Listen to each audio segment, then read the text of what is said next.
Oui, monsieur le ministre, en préambule, et puisqu'il s'agit de Paul Bocuse, quelques jours après l'annonce de la perte d'une étoile pour l'auberge de Colombes, je vais redire au nom des élus du groupe notre attachement et notre reconnaissance à celui qui, par son travail, a été un ambassadeur de notre agglomération. Cette décision est d'autant plus étonnante quand on relit la critique parue dans l'édition 2019. Nous sommes persuadés que les équipes de cette grande maison ne tarderont pas à voir de nouveau briller ces 3 étoiles.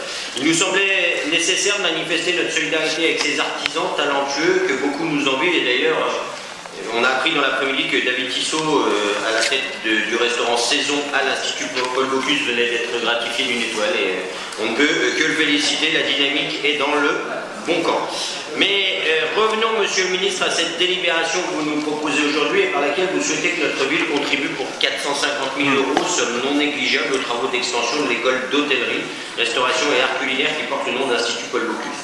Si nous comprenons bien et aisément que la région et que la métropole participent chacune à hauteur de 2 millions au financement de ces travaux d'un montant total de près de 27 millions € hors taxes, nous avons quand même quelques difficultés à comprendre la participation de la ville de Lyon, et ce pour plusieurs raisons. La première, parce que cette école n'est pas implantée sur le territoire de la ville de Lyon, mais à Écully.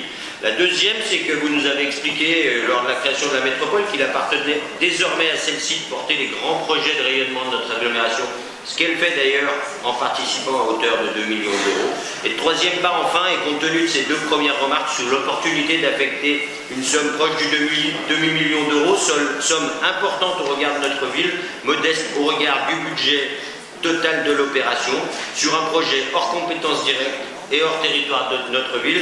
Cette question se pose en effet à une période où les fonds publics se doivent d'être dépensés avec parcimonie, et une période où l'entretien de certaines écoles, Dominique Lachurie l'évoquait lors de notre dernier conseil, n'est pas toujours assuré, en une période où le manque d'équipement public à Lyon n'a jamais été aussi fort. On peut vraiment s'interroger sur la pertinence de ce choix. Je vous remercie.